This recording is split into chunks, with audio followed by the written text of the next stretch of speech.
हाय दोस्तों, आज मैं एक नई वीडियो के साथ। इस वीडियो में जानेंगे हम कि एनालाइजर से मशीन हम कैसे चेक करते हैं कि इन्वर्टर पीसीबी आउटपुट निकालिए या नहीं निकालिए। तो ये हमारा 16 HP और 16 HP 32 HP का ये सर्किट है VRVX। इसमें L5 एरर आ रहा था, तो हमने चेक करा तो स्लेव आउटर का इन्वर्टर 2 कंप्रेसर गड़बड़ करा था, चल ही नहीं रहा था, जिसकी वजह से पूरी मशीन हमारी बंद पड़ी थी।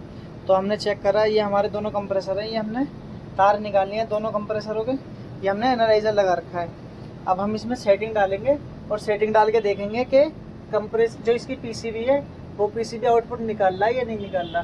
तो उसके लिए क्या करते हैं हम कि इसमें हम एक सेटिंग डालते हैं जिससे इन्वर्टर पीसीबी फोर्सली सप्लाई निकालेगी। जो एनालाइजर पर ये 6 लाइटें, ये 6 की 6 लाइटें ब्लिंक करने लगेंगी। अगर 6 की 6 लाइटें ब्लिंक कर रही हैं तो 99% हमारी इन्वर्टर पीसीबी ठीक है, 1% ही हो सकता है कि ख़राब हो। तो अब हम इसमें सेटिंग डालेंगे और कभी भी जैसे हम इसमें सेटिंग डालेंगे, ये है स्लेव, तो हमने कम्युनिकेशन वायर निकाल दी है, जो मास्टर से आ रही है Q1 Q2 के तार निकाल दिए और दोनों कंप्रेसरों के तार निकाल दिए हैं। अगर हम कंप्रेसर के तार लगाए रखेंगे और सेटिंग डालेंगे तो कंप्रेसर ख़राब होने के चांस है, ठीक है। तो कभी भी अगर एनालाइजर की सेटिंग डालें तो कंप्रेसर के तार निकाल दें।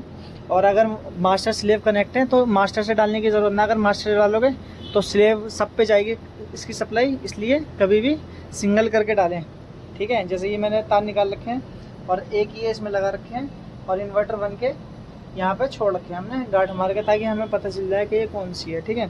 अब हम इसमें डालेंगे सेटिंग। जो इन्वर्टर एनालाइजर की सेटिंग होती है वो 2 पे 28 पे चेक करते हैं। तो ये हमने मोड दबाया 5 सेकेंड, 1 मिनट, ये 5 सेकेंड मोड का बटन दबाया और ये आ गया 2। अब इसमें हम 28 की सेटिंग डालेंगे जो हमारी एनालाइज़र की होगी।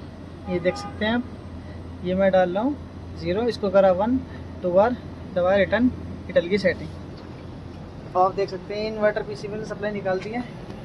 इसमें सिर्फ एक ये वाली लाइट जल रही है खाली, बस ये वाली, बाकी कोई सी भी नहीं जल रही। इसका मतलब ये है कि इसकी जो इन्वर्टर पीसीबी है वो आउटपुट सही नहीं निकाल ली।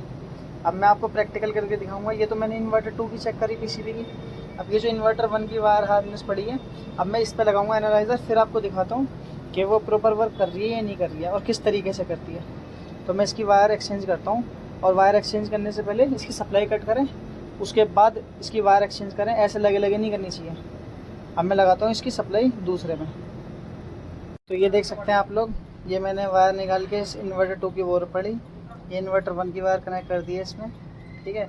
अब मैं इसमें डालूँगा सेटिंग। सेटिंग डालने के लिए एक बार इसको दबा के रखेंगे ताकि ये होल्ड हो जाए, ठीक है। इसको होल्ड करके फिर इसमें सेटिंग डालेंगे। अब इससे ये पता चल जाएगा कि हमारी पीसीबी इन्वर्टर 2 ख़राब है या नहीं है, ठीक है। अब इसमें सेटिंग डालेंगे हम, फिर इसमें पता चल जाएगा कि इसमें आ रहा है या नहीं आ रहा। ये देख सकते हैं ये होल्ड हो गई है, ठीक है। अब इसमें हम दबाएंगे 2, लॉन्ग प्रेस करेंगे, इसका मोटर बटन लॉन्ग प्रेस करेंगे, 2 आ जाएगा, ये आ गया। अब इसमें हम डालेंगे 28 नंबर की सेटिंग।